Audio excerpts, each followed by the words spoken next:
Olá, amigos. Estamos aqui começando, preparando, esquentando as turbinas para uma conversa muito interessante e com certeza muito proveitosa com o desembargador José Eduardo Rezende Chaves Júnior, muito mais conhecido entre todos nós, que além de amigos somos seus fãs, como Pepe. Né? Deixa eu ver aqui se ele já está aqui.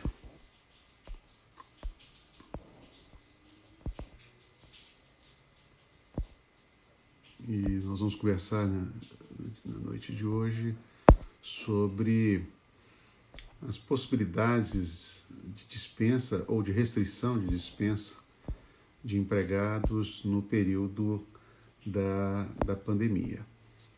Estou aqui vendo se o meu amigo Pepe já está.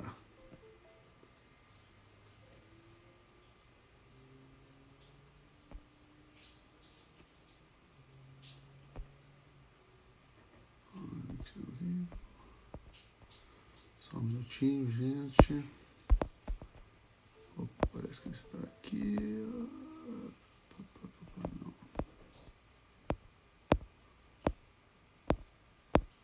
Só um minutinho, eu continuo online, esperando aqui o contato com o amigo Pepe.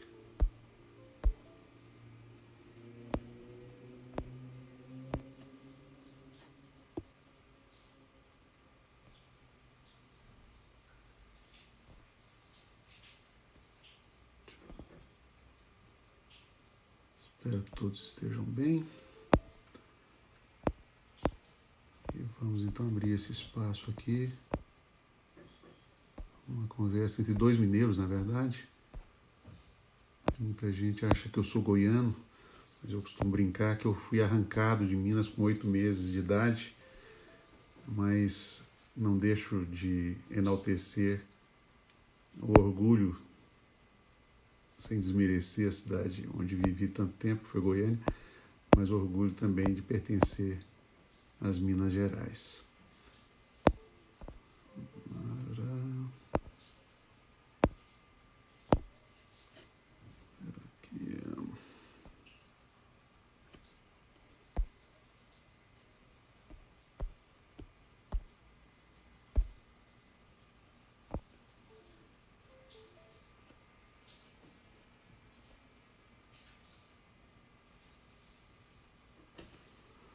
Não sei se o Pepe está me ouvindo já. Pepe, eu ainda não ouvi aqui para poder mandar o convite para você entrar na nossa live.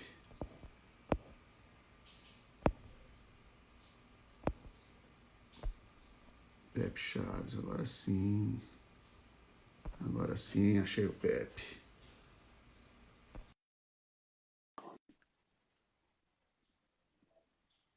Esperando o contato.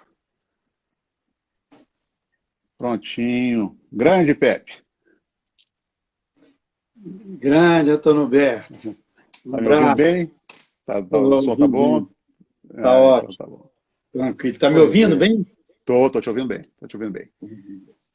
Bom, Pepe, para quem não conhece, é uma grande figura em todos os sentidos, eu diria, mas, sobretudo, é uma grande figura intelectual do direito do trabalho brasileiro e da justiça do trabalho brasileira, embora nos tenha abandonado, pelo menos na frente ativa da magistratura, mas com certeza está em outras frentes.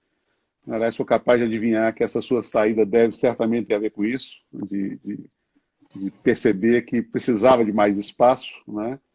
E então uma pessoa muito querida. Tivemos a felicidade de nos conhecer, se a memória não me trai, em Santiago do Chile, num Por encontro, isso mesmo. não é, de juízes sobre processo eletrônico, que na época parecia uma coisa distante, né, Pepe? Era uma coisa ainda Sim, assim, que engatinhava e tal.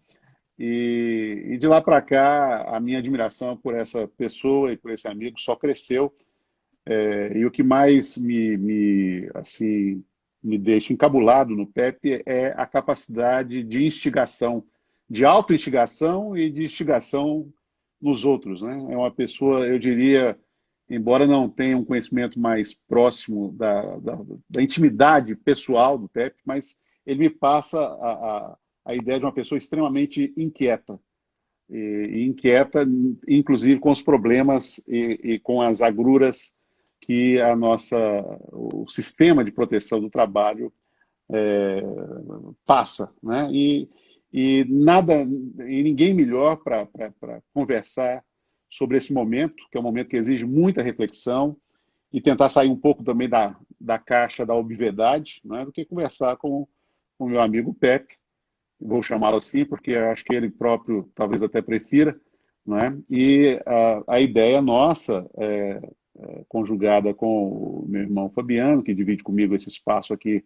no Trabalho Notável, é conversar com o Pepe sobre a questão da liberdade ou não, né, das possibilidades ou não, das restrições, das limitações do desligamento de empregados nessa era de pandemia do novo coronavírus. Se quiser fazer sua primeira saudação, Pepe, fique à vontade, por favor. Muito obrigado pelo convite, Humberto. Uma honra aqui, agradeço a você e o Fabiano, né, dois queridos amigos de longa data, de grandes desafios, né? Um prazer estar aqui no canal de vocês para debater, né? Enxergar. Nós estamos vendo aí muito debate, muitas lives sobre essas questões, né? Mas eu acho que a gente precisa ter um debate que não foi feito, que é esse que você agora está promovendo, né? Então, agradeço muito, prazer aqui, estou falando aqui das Minas Gerais, né? Eu não sabia que você era mineiro. Sou, e agora descobri.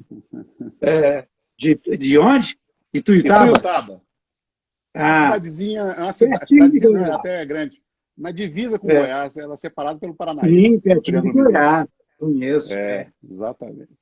Nós temos vários trabalhos lá em Ituiutaba. Temos sim. Prazer, então. Muito obrigado pelo convite. Tá, joia. Eu achei muito interessante, Pepe, a coincidência da ideia. Na verdade, a ideia surgiu do Fabiano, mas nós dois, eu e ele, mais dois colegas, que você certamente conhece, o Danilo Gaspar, juiz baiano, e o advogado Rafael Miziara, lá do Piauí, estamos escrevendo um curso, um livro, deve estar sendo concluído, acho que amanhã, para ir para a editora, ao qual nós demos o nome de Direito do Trabalho de Emergência. A ideia é tentar sair um pouco do casulo, embora não deixar de tratar da abordagem, digamos, dogmática de algumas disposições dessas novas medidas normativas que têm saído, mas procurar também enxergar o fenômeno como um todo. E eu acabei sendo convidado, por me caber, como redação inicial, um texto sobre as garantias de emprego que brotam nessas medidas provisórias, voltar a pensar um pouco sobre esse tema da garantia de emprego, né? E é um tema, eu diria, permanente, porque nós vivemos numa expectativa quanto ao inciso 1º do artigo 7º da Constituição Federal, mas parece que o caminho que a jurisprudência tem trilhado, seja no Supremo, seja dentro da Justiça do Trabalho, vem na direção de uma construção hermenêutica, eu diria, de certo suprimento de vácuos de possibilidades, né, deixados pela ausência dessa lei complementar, que parece ainda ser um sonho distante, né, eu digo, a edição do diploma, né?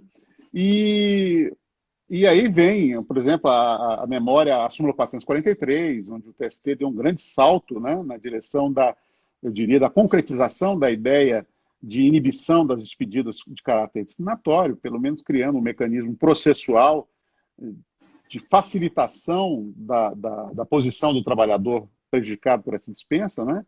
Mas agora temos uma outra situação, né? Uma situação em que, evidentemente, nós temos um problema terrível de tratamento isonômico entre os trabalhadores brasileiros, né? Pelas contingências causadas pela crise da Covid-19. Eu me refiro ao aspecto de que nós podemos separar os trabalhadores hoje em grandes contingentes. Não é? Não sei se você vai concordar comigo. Eu tenho aquelas pessoas que estão nas atividades essenciais, na frente da batalha e que não podem abandonar o barco e enfrentando aí todos os riscos, e infelizmente com consequências dramáticas, né? E às vezes até trágicas mesmo. Do outro lado, temos trabalhadores cujas atividades podem ser realizadas sem muita perda de qualidade e de eficiência por meio dos mecanismos de comunicação, né? É o caso do teletrabalho, em que nós mesmos, a Justiça do Trabalho e o Judiciário como um todo, tem emergido. Temos as pessoas que tiveram a contaminação e por isso estão em tratamento. Caiu um pouquinho? Eu vou suspender um pouquinho aqui os comentários para ver se melhora. Melhorou? Melhorou? Tá. Voltou. E temos ainda... Voltou. E temos as pessoas, Pepe, que não estão nem no teletrabalho, nem no trabalho presencial, mas tem uma situação um tanto quanto complexa. Eu me refiro não àquelas que adoeceram. Humberto, Oi. Um minutinho, Humberto. Eu estou vendo entrar aqui o desembargador Bento Herculano e a professora Maria Abrochado, viu? Fabiana entrou aqui. Esse que eu vi aqui, então um abraço para todos. Tá, joia. E essas pessoas, Pepe, tem dois grupos de pessoas que me causam certa perplexidade, que são aquelas pessoas que estão em situação de vulnerabilidade maior, por pertencerem aos chamados grupos de risco, né? Pessoas idosas, pessoas com doenças crônicas, gestantes, lactantes. E temos um outro grupo que não são do grupo de risco, mas estão confinados, estão atendendo aos apelos governamentais de distanciamento social, mas que vivem em um dilema, não é? Porque muitas vezes o empregador não quer aceitar esse seu distanciamento naqueles casos de empresas, não é? Que estão autorizadas a funcionar. E aí, dentro desse panorama, eu queria que você indicasse, eu desenvolvesse aí o que você tem pensado sobre essa questão se essa liberdade, se esse direito potestativo de dispensar empregados, né, é comum ao direito do trabalho brasileiro, como regra, pelo menos, como é que ele deve se comportar, ou se ele sofre um impacto por conta desse período crítico de calamidade pública que nós estamos vivendo.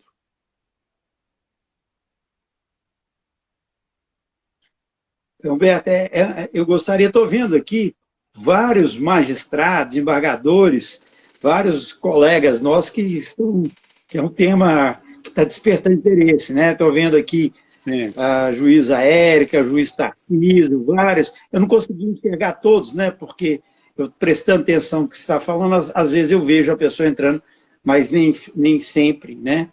Doutora Ellen Razan, estou vendo aqui entrar.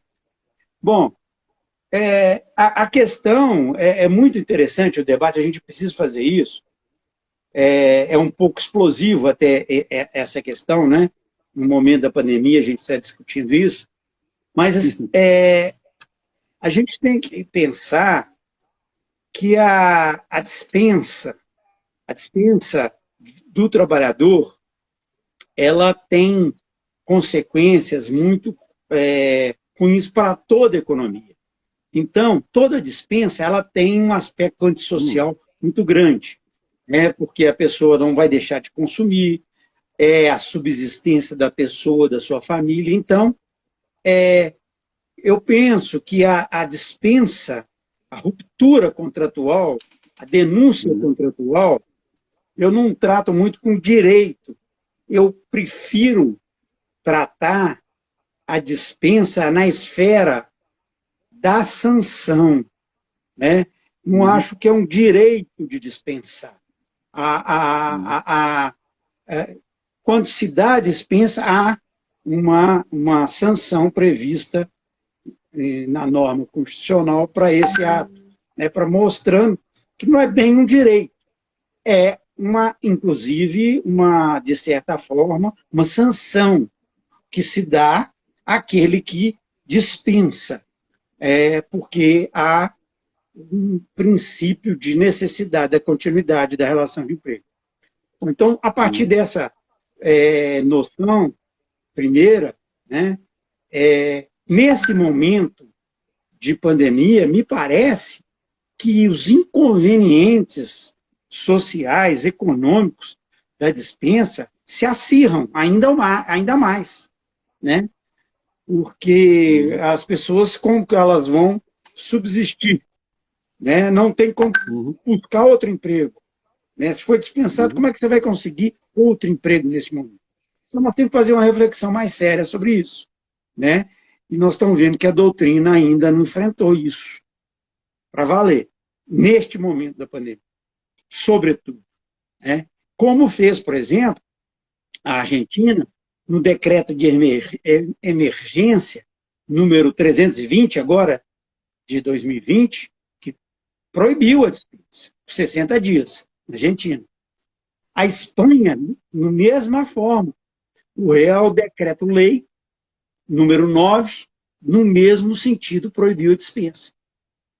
E examinando com cuidado a nossa legislação pandêmica, né?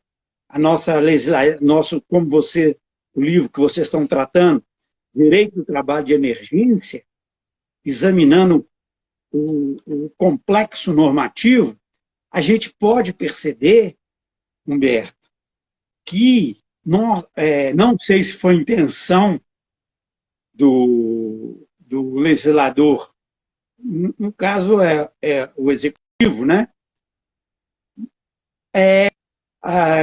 Com rapidez, não sei se a intenção era essa, mas conjugando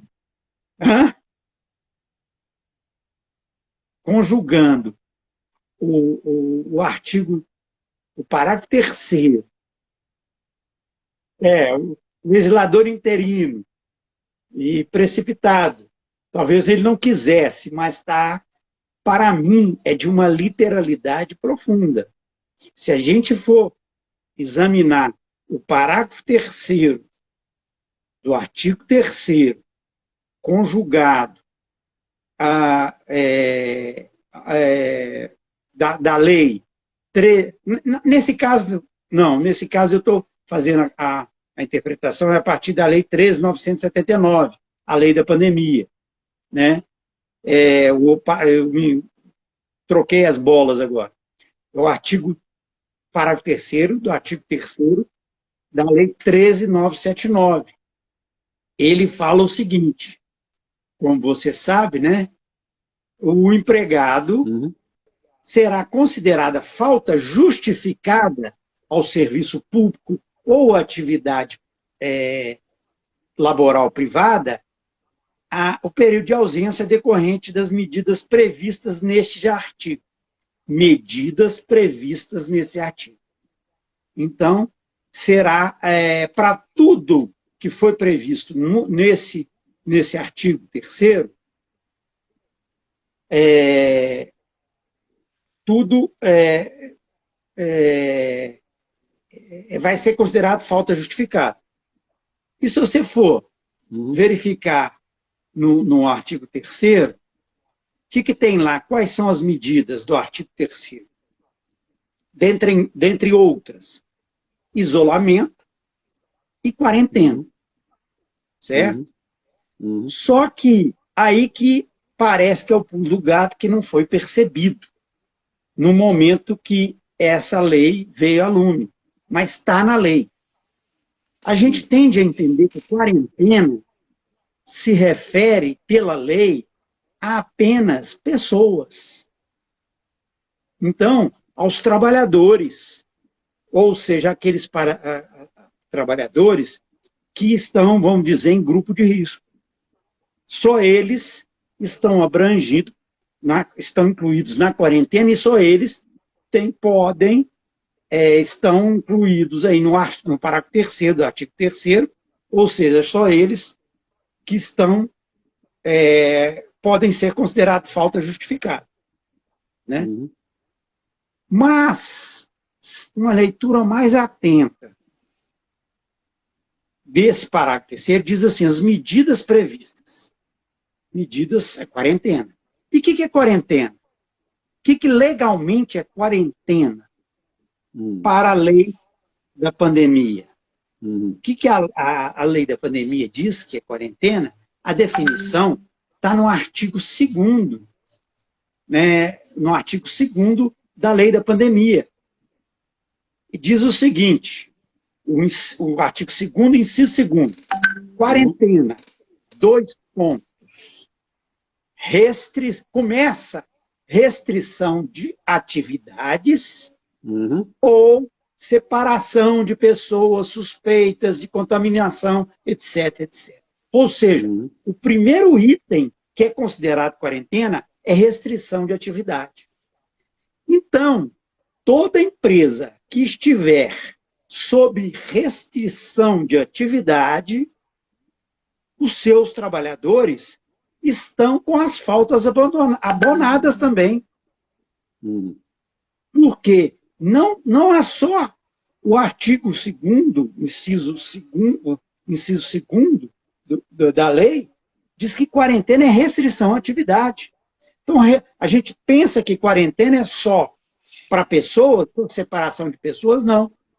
É para restrição de atividade. Então, todas as empresas que forem afetadas por ato dos poderes públicos, seja o poder federal, poder estadual, poder distrital, no caso, ou poder municipal, que foram fechadas ou com atividade restritas, me parece que estão beneficiadas, porque elas estão, de certa forma, sofrendo os influxos da quarentena nos termos da lei. E, em estando com falta abonada, a gente, né, tecnicamente, é uma prorrogação do contrato. E, estando o contrato prorrogado, né, como a gente sabe, o contrato prorrogado, ele, quando suspensas algumas obrigações do empregador e do empregado. Nesse caso, interrompido, na verdade, né? A contraprestação dele de trabalho está suspensa. Interrompido, mas a remuneração não. Né? E, durante a prorrogação, isso é unânime na doutrina, né? No nosso doutrinador contemporâneo hoje no direito do trabalho, sem dúvida, é o professor Maurício Godinho Delgado, ministro Maurício, ele é o mais festejado hoje, né, dos autores contemporâneos, né?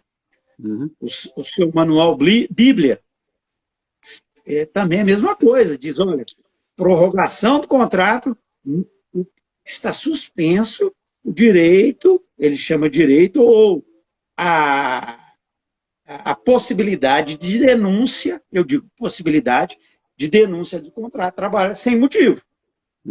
Né? Então, eu acho que é bem mais extensa a garantia de emprego, a garantia, não digo garantia de emprego, de, pelo menos a vedação do poder de denúncia do contrato de trabalho.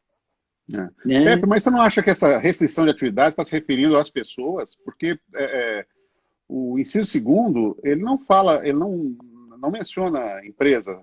Será que ele não estava se referindo à restrição de atuação das pessoas? Eu acho, pode ser que é uma interpretação que pode ser construída, mas restrição de atividades ou separação de pessoas.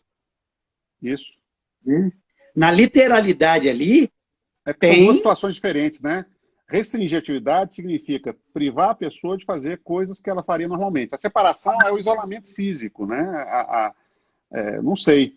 Eu pensando alto aqui, como é próprio de quem procura refletir sobre essas questões, né? Sim. Por outro lado, eu queria te ouvir também, embora é claro que pela sua tese, evidentemente que qualquer outra garantia de emprego tópica, ela ela é apenas é quase um pleonasmo normativo, né, eu diria, dentro dessa perspectiva, né? Porque se a garantia de emprego já estaria na 13979, aquela garantia de emprego, por exemplo, na redução salarial e na suspensão contratual, seriam supérfluas. Mas eu queria te ouvir em relação a um outro aspecto, uma outra garantia de emprego que me parece ter sido pouco comentada. Essa aí é óbvio que ela, embora haja Um muita coisa para minutinho, discutir. doutor Humberto, só um minutinho. Mas aí é restrição, a leitura pelo artigo 3º que tem a restrição de atividade pelo poder público, né? Desde que ela tenha fechado ou com a atividade restrita. Então, não é para todos, né? Aí seria só aquelas referente àquelas empresas que estão sofrendo restrição de atividade. Pois não. Isso, a compreensão que eu tenho está mais ligada ao ser humano do que à empresa. Mas isso aí depois a gente pode voltar a falar sobre isso. Mas eu queria te ouvir, eu não sei se você já foi provocado ou se provocou sobre isso, porque fala-se muito na garantia de emprego da medida provisória 936. Aliás, só um aviso, eu desativei os comentários para melhorar a qualidade da transmissão. Tá? Então, eu espero que os amigos, o Vandelli, por exemplo, que eu vi também passando por aqui, não fiquem chateados. Daqui a pouco, quando estiver mais se encaminhando para o final, eu reativo. Mas é só para garantir aí a estabilidade da nossa transmissão. Então, embora exista lá uma garantia de emprego, eu chamo de garantia de emprego bem exótica, da 966, eu chamo de exótica primeiro porque é a primeira vez no direito brasileiro que o legislador não se preocupa com a reintegração, mas com a indenização. Segundo, que ele estabelece um prazo de garantia de emprego que é diferente quando houver a conversão da obrigação em indenização, que é alguma coisa absolutamente insólita. Não é? A indenização ela é um consolo financeiro, ela não é um direito central, né, nas garantias de emprego, como o nome do próprio Instituto diz. Mas eu queria te ouvir sobre a outra medida provisória, que é a 944, que fala sobre o programa de suporte emergencial, de empregos, né? Que é aquela outra faceta das iniciativas governamentais em que se criou uma linha de crédito especial com juros mais baixos e prazo bem tranquilo para pagamento, carência de 6 meses, para liquidação de parte da folha de pagamento até 2 meses da folha de pagamento. Há um dispositivo lá que estabelece como condição contratual impositiva, né, o próprio legislador diz que aquela obrigação tem que constar, que nenhum empregado pode ser dispensado sem justa causa durante até 60 dias após o recebimento da última parcela desse empréstimo emergencial. E que a consequência para isso seria o vencimento antecipado da dívida. Né? A impressão de uma leitura totalmente positivista e estreita, não é? É de que nós estamos ali falando de condição contratual apenas.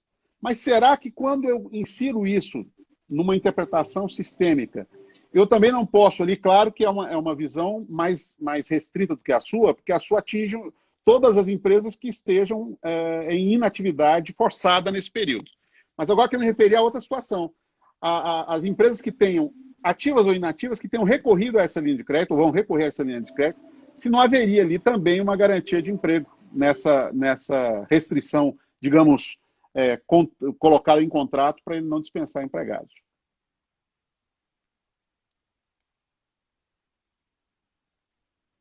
Não sei se o Pepe está me ouvindo, parece que...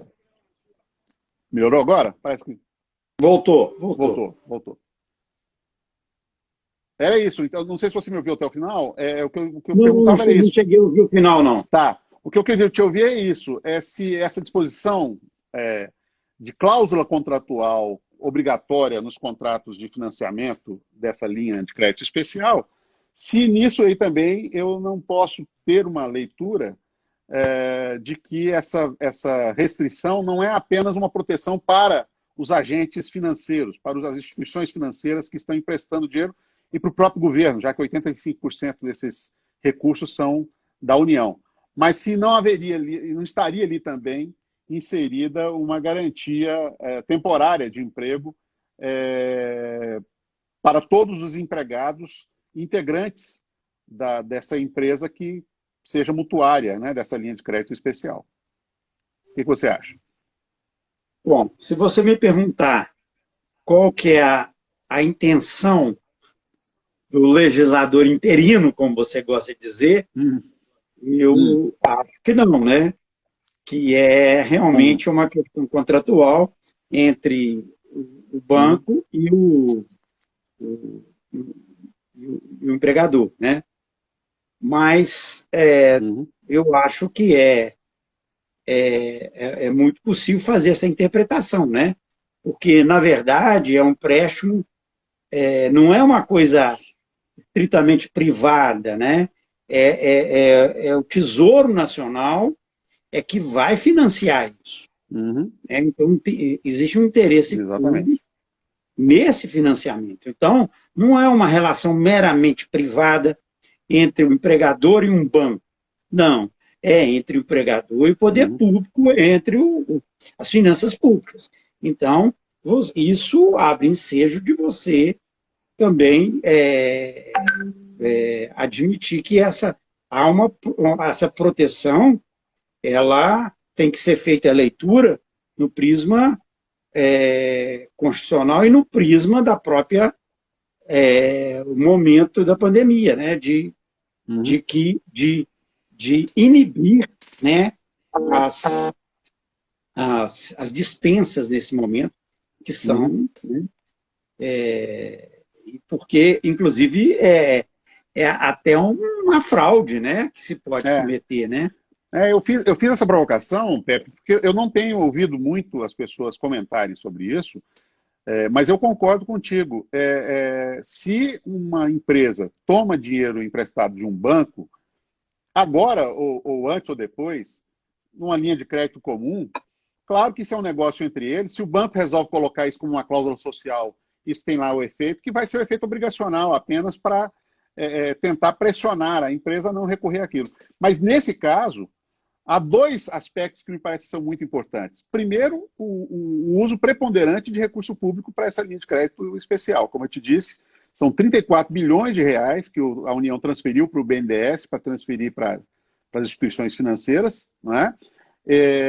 E as instituições financeiras entrarão com apenas 15% dos recursos a serem emprestados.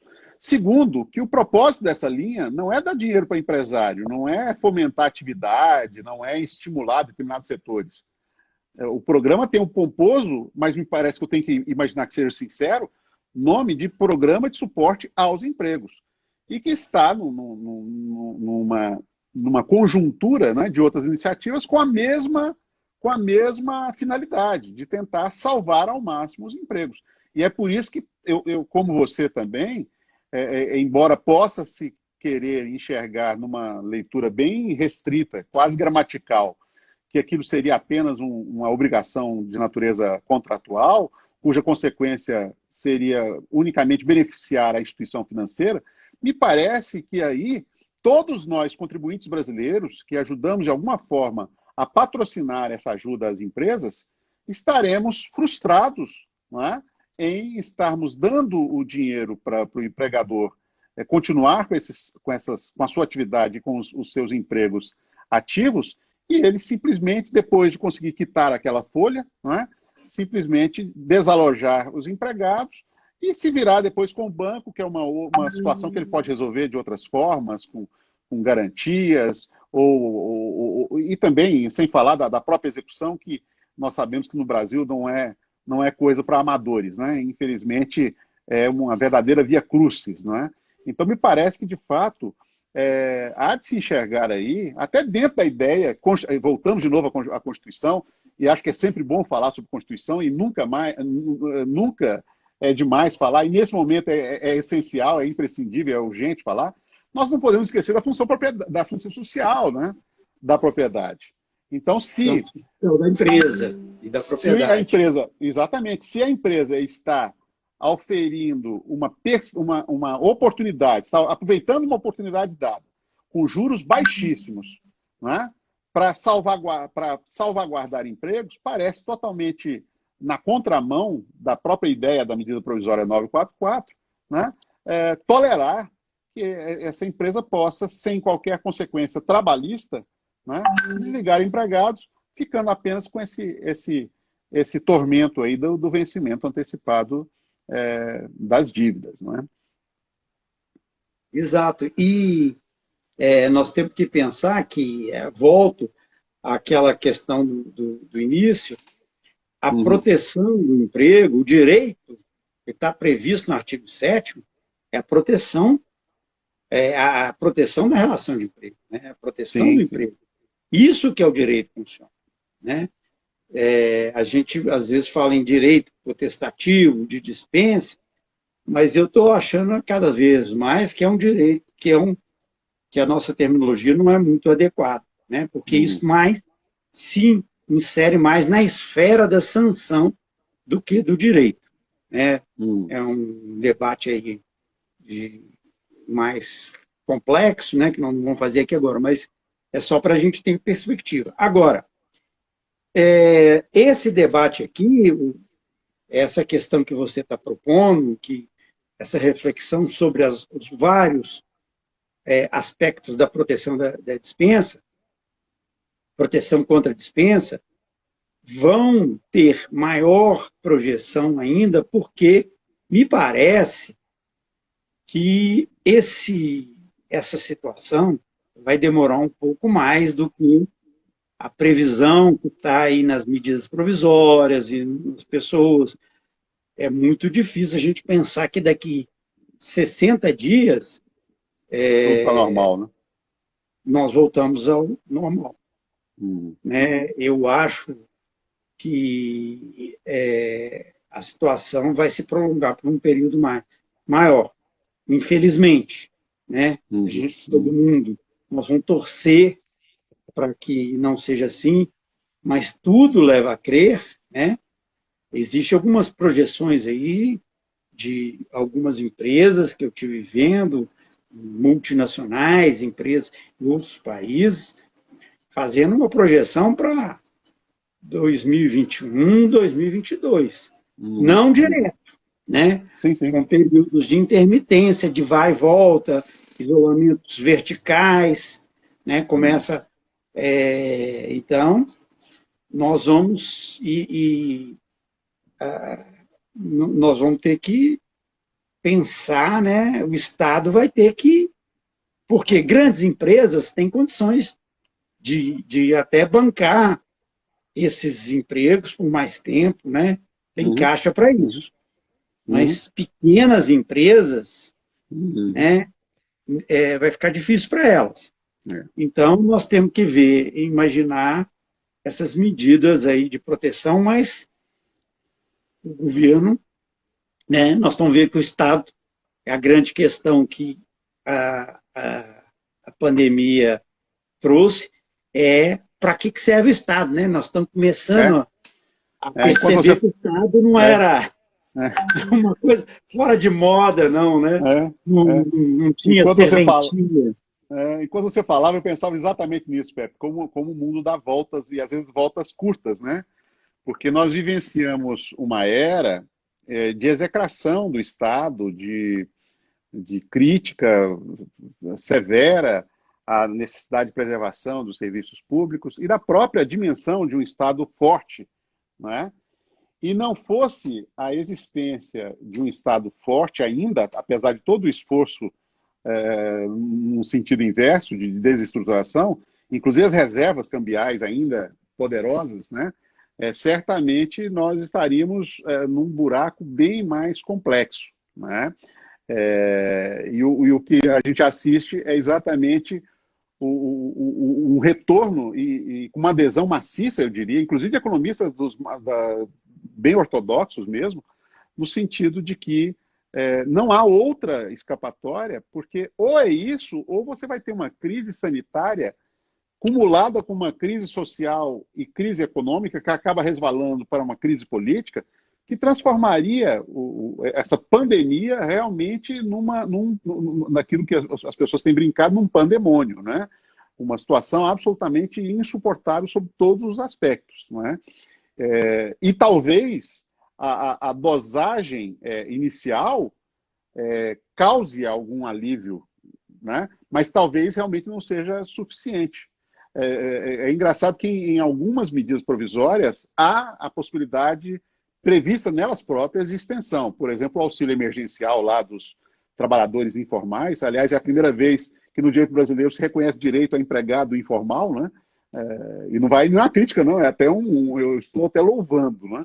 Mas lá, nesse caso, houve a previsão de que isso possa, por mero ato do Poder Executivo, possa haver a prorrogação, né, desse período, e parece, ao que tudo indica, que isso tende a acontecer, né? O próprio decreto de calamidade pública vai até 31 de dezembro, né?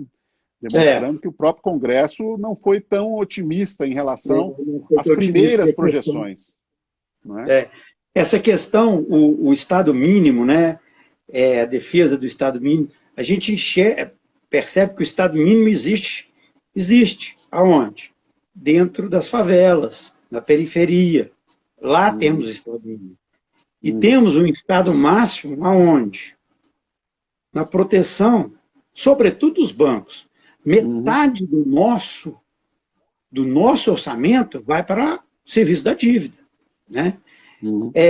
Hoje, agora, muita gente está achando que nós vamos ter uma mudança na perspectiva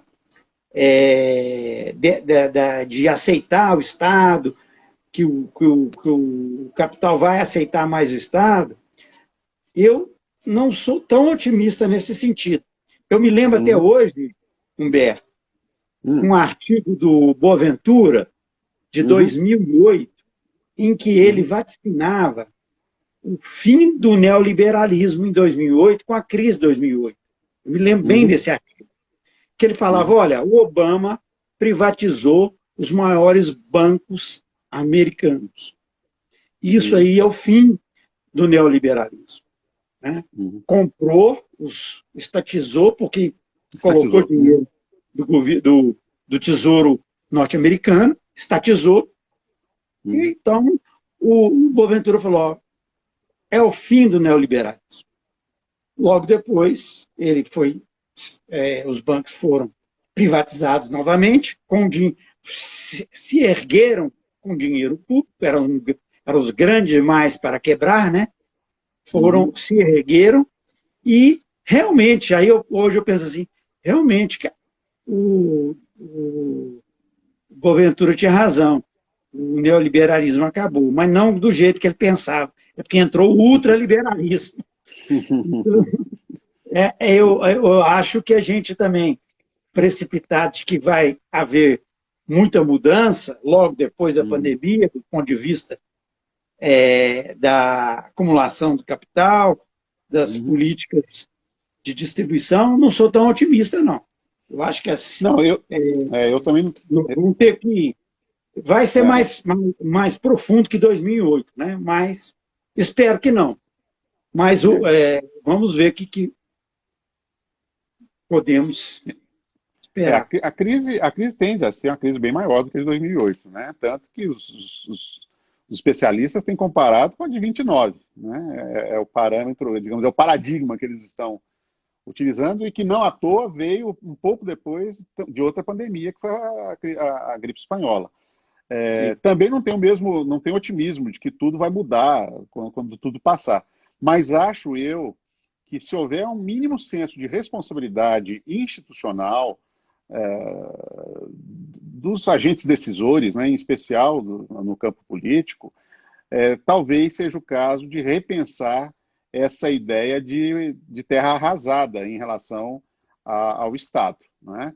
Porque o que se viu é que, não só no Brasil, Estados Unidos, França, Itália, Portugal, e Espanha e onde mais vier, a coisa só não degringolou de uma forma absolutamente trágica, não é? Pelo menos até agora, exatamente porque houve a percepção, alguns de uma forma mais rápida, outros de uma forma mais lenta, mas houve uma percepção de que não havia outro caminho, não é? Senão você exatamente se valer do Estado, não só no aspecto de suporte financeiro, mas também dos serviços públicos, porque o que a gente tem visto aí é que quem tem suportado a grande massa de desvalidos e de pessoas desesperadas e contaminadas ou suspeitas de contaminação tem sido a rede pública, né? E é nesse sentido que eu digo que talvez haja uma esperança de alguma melhoria, não de uma mudança radical, nisso eu estou contigo. A pandemia ela pode revolucionar até o ser humano como tal, né? Talvez valorizemos mais a vida daqui em diante, valorizemos mais os encontros, talvez tenhamos uma outra ideia do amor como uma coisa realmente primordial, mas do ponto de vista mais abrangente, né, social, econômico e político, acho eu também que a lição talvez deixe alguma coisa de herança, mas não seja uma mudança também tão radical. Nisso aí eu estou contigo nesse... No teletrabalho, né, nas teleatividades, eu acho que o impacto vai ser mais forte, vai ser duradouro. E muita coisa vai ficar, né? É engraçado, né, Pepe, você fala disso. A Justiça do Trabalho resistiu por anos, né, com a questão das mídias digitais no PJE, né? E agora está tendo que se render a essa necessidade com uma ferramenta hiper simples, né? Uma plataforma paralela que você baixa o arquivo, coloca o link no processo, está tudo resolvido. Quer dizer, todos os problemas que se colocavam como insuperáveis parecem, de uma hora para outra, simples de serem resolvidos, né? Sim, esse é o fator positivo, né? De acelerar aí, porque teletrabalho também não é só... É bom, tem muitos inconvenientes. Do ponto de vista coletivo, por exemplo, sim, ele coesão de categoria, solidariedade de classe, né? Sim, sim. Porque os sindicatos não sabem lidar ainda com o meio digital. Porque tem jeito, e é mais fácil ainda reunir, né? Se reunir através de mecanismos digitais. Mas os sindicatos estão um pouquinho envelhecidos, as lideranças não se renovaram tanto, então elas resistem um pouco a esse tipo de atuação. Então, e quebra um pouquinho da solidariedade de classe, né? Essas pessoas mais afastadas e tal. Mas eu acho que no frigir dos ovos, o benefício entre as desvantagens e vantagens, eu acho que as vantagens, sobretudo nós estamos vendo aí os aspectos para o meio ambiente, né? Deslocamento, as pessoas, né? Nas grandes cidades, gastam 2 horas, 4 horas diárias no deslocamento, né? Então, para o trabalho. Então, é muito bom. E nós temos que melhorar também a CLT no ponto de vista da regulação, né? Porque a regulação da reforma trabalhista é muito ruim. Sim. A regulação boa do teletrabalho é do artigo 6º, que vem em 2011, né? Alterou a redação do artigo 6º. A da reforma trabalhista não foi boa. Ela precisa ser aprimorada. É até engraçado, né, Pepe? Você comentou essa coisa dos sindicatos. Existe uma disposição em uma dessas medidas provisórias que estabelece lá a redução de prazos e uso de meios virtuais para a realização das reuniões, das assembleias dos sindicatos, né? Eu, quando vi esse artigo, na hora me veio a ideia de que isso é que eu chamo de uma inconstitucionalidade do bem, né? Porque a inconstitucionalidade é flagrante, porque você está interferindo no modo de funcionamento dos sindicatos. Isso vai contra a liberdade de estruturação e organização dos sindicatos prevista lá no artigo 8º.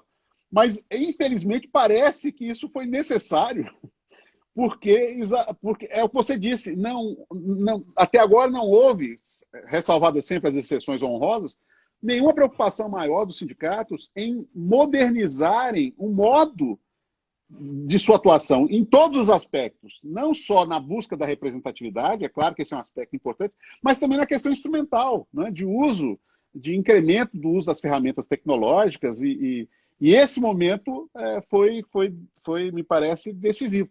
Eu fico pensando, se nós já não tivéssemos isso mais desenvolvido, se talvez o Supremo, independente de outras discussões que poderíamos ter, na questão da negativa de referendo a liminar do ministro Lewandowski, se talvez o posicionamento não pudesse ser um pouco diferente se nós tivéssemos uma máquina sindical mais azeitada para realizar esse tipo de entabulação, né?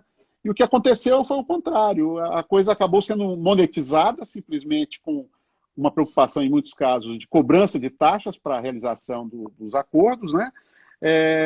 E sem que houvesse aí um caminho mais simples, mais fácil e mais ágil para essas conversas poderem se desenvolver, né? Ou já estarem previamente, digamos, programadas em normas coletivas anteriores, né? Eu estou vendo aqui, em contraponto ao sindicato, alguns estavam cobrando R$ 1.000 para o trabalhador só para referendar. Isso. Justamente isso aqui, uma manifestação. Aí você está... O sindicato, o nesse caso, de mercantilizar a negociação é isso, né? Se você assume um papel cartorial, né? O tom da reforma trabalhista não foi de incentivar a negociação, foi de incentivar a mercantilização coletiva, né? Então, aparece de tudo, né? Mercantilizar a homologação, mercantilizar direito, né? O aspecto. Exatamente. E o pior é que a gente não sabe, né, aonde isso vai parar, mas é o que você falou, talvez o incremento das possibilidades do teletrabalho mostrem a todo mundo, né, inclusive aos sindicatos, que existem outros caminhos. Você pode fazer assembleias numerosíssimas com o uso de ferramentas sem que as pessoas precisem sair de casa. Quer dizer, a coesão ela não precisa ser física, né, Pepe? Embora seja muito agradável, eu estou, aliás, torcendo para isso acontecer logo, né? Saudade enorme dos meus amigos, dos meus parentes, da minha mãe, de um monte de gente. Mas a coesão ela pode ser assegurada também por meios virtuais, né? Como estamos fazendo aqui agora, aliás, e muitos colegas por aí, né? Procurando interagir. Sabe que alguns sindicatos têm medo até de WhatsApp. Não todos, mas alguns. Por quê? A cobrança de um líder sindical pelos meios eletrônicos é muito grande. A base cobra demais. Ele fica quase refém da base. Então, é complicado eles incentivar esses meios de participação, porque eles ficam muito reféns, né? Mas é muito melhor essa pressão do que a apatia, né? Sim, claro, claro. A pressão é tão forte, e a força de comunhão que você pode sair daí a partir disso é muito grande também. A pressão é forte, mas também a união, a comunhão, a solidariedade que pode resultar daí é também muito mais forte, é mais fácil, né, do que a física. Então, nós precisamos caminhar, o sindicalismo brasileiro, né, quebrar as pernas da verdade, né? Mas isso toca na questão, inclusive, do financiamento, né, Pepe? Porque sem isso também o financiamento ele fica inviável. Se ele não consegue realizar uma recuperação de um nível mínimo de coesão da categoria, a associação sindical parece ser uma coisa desnecessária, inútil, e não é. Nós sabemos que não é, ela é importantíssima, não é? Mas cabe aos sindicatos exatamente procurar fomentar, né, meios e caminhos para que isso ocorra. Isso é difícil, né? Não é fácil. A desestruturação que foi feita foi muito grande, né? Deixou o sindicato até atordoado de tanta desestruturação econômica deles, né? Uma destruição econômica do sindicato. Sim. Mas está na hora de renascer e é por aí, né? Talvez isso aí vá convidar mais, incentivar os sindicatos, né? O movimento sindical a ir para os meios digitais, né? Exatamente. Nós temos algumas iniciativas muito boas dos sindicatos, alguns sindicatos que atuam muito forte pelo meio digital, que tem resultados muito bons. Pois é. E sem entrar no mérito da história, da solução, mas eu vejo que, sem querer, talvez, a medida provisória 936, ao estabelecer negociação coletiva apenas para um segmento de pessoas, a depender do patamar remuneratório, cria uma situação muito produtiva para os sindicatos atuarem em nome de todos, e não só dessas pessoas, né? Quer dizer, os empresários que precisarem de negociar redução ou suspensão contratual, não é? Eles devem estar disponíveis para oferecer algo, e é a presença do sindicato, a atuação marcante do sindicato, não nessa mercantilização, como você colocou, não na mera monetização, né? Pagando o bem que mal tem, né? Não é isso, mas é assumindo de verdade o seu papel, né? E procurando recuperar o respeito e o conjunto de filiados, né? É que ele vai se sustentar, tanto financeiramente, como também do ponto de vista da sua representatividade, né? Agora, o problema é o seguinte, né? A desestruturação foi muito forte. Foi sem dúvida nenhuma. Um nocaute no Não, sindicalismo brasileiro. Foi. E vai levar algum tempo para essa reestruturação, né? Enquanto isso, as empresas vão nadar de braçada nisso, né? Então, isso é muito ruim. Isso tinha que ser feito de uma forma paulatina, preparada, né? De uma forma negociada com o próprio movimento sindical, porque tem uma parte do movimento sindical que sempre foi contra as contribuições, o imposto, né? Então, isso tinha que ser negociado, não tinha que ser daquele jeito. Aquilo foi... E a própria ideia da unicidade, né, o Pepe, ficou um pouco... eu ia falar exatamente isso. Ficou perverso você estabelecer uma mudança radical no sistema de financiamento com o sistema de monopólio, quer dizer, e proliferado, né? Você tinha que ter realmente uma transição que começasse talvez pelo sentido inverso, né, de procurar romper com a ideia de unicidade, que o Brasil é um dos últimos países que mantém esse sistema de unicidade, para depois você pensar na base de financiamento, que talvez nem precisasse você mexer nisso, porque cada trabalhador se aninharia, né, dentro daquela entidade sindical que mais se afinasse, né, com o seu perfil ou com as suas ideias, né? Pepe, estou olhando aqui, nós já estamos quase encerrando. Para nós não sermos desconectados involuntariamente, eu gostaria de, primeiro, te agradecer demais, né, pela participação e também dos amigos que estiveram aqui conosco, e te abrir a palavra aí para uma despedida e uma mensagem final, por favor, e mais uma vez agradecendo muito aí o seu tempo, a sua disposição e a sua inteligência. Eu que agradeço, para mim é uma honra aqui, né? Sou fã de vocês há muito tempo, né?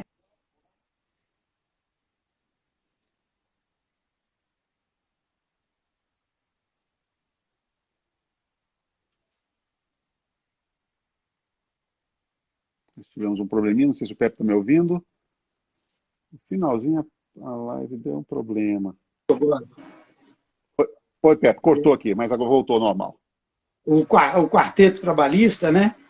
Eu sempre, o livro de vocês é um dos melhores comentários, né? Eu agradeço, uso ele, sempre usei, né? Como referência, o livro de vocês. Muito obrigado. É um prazer estar aqui. E agora, eu acho que agora nós temos que motivar mais o debate, isso foi o tema da live, né? É a garantia de emprego. Nós temos que trabalhar melhor essa questão, porque vai demorar mais do que os 60 dias. Então, nós vamos ter, e vamos ter que pressionar, inclusive pressionar o governo, para que amplie esse financiamento para as empresas, porque 60 dias não vai ser suficiente. Nós vamos precisar de mais garantia, ao que tu indica, de mais infelizmente, suporte do Tesouro Nacional, né? E é o dinheiro mais bem empregado que pode, que vai, eu direi, dinheiro que vai direto na conta do trabalhador, né? Não que vai rolar a economia. Sem dúvida. Sem atravessador. Né? É isso. Girar a economia. Uma combinação. Certo, muito obrigado. Eu vou encerrando, só faltam 20 segundos. Com garantia de emprego é fundamental. Perfeito. Pepe, muito obrigado. Faltam só 20 segundos. Eu agradeço a todos que nos acompanharam E continuem aqui na nossa página, no Trabalho Notável, e ao PEP desejo aí um bom resto aí de confinamento e que tudo caminhe da melhor maneira possível. Um 5 abraço a semanas todos. já. 5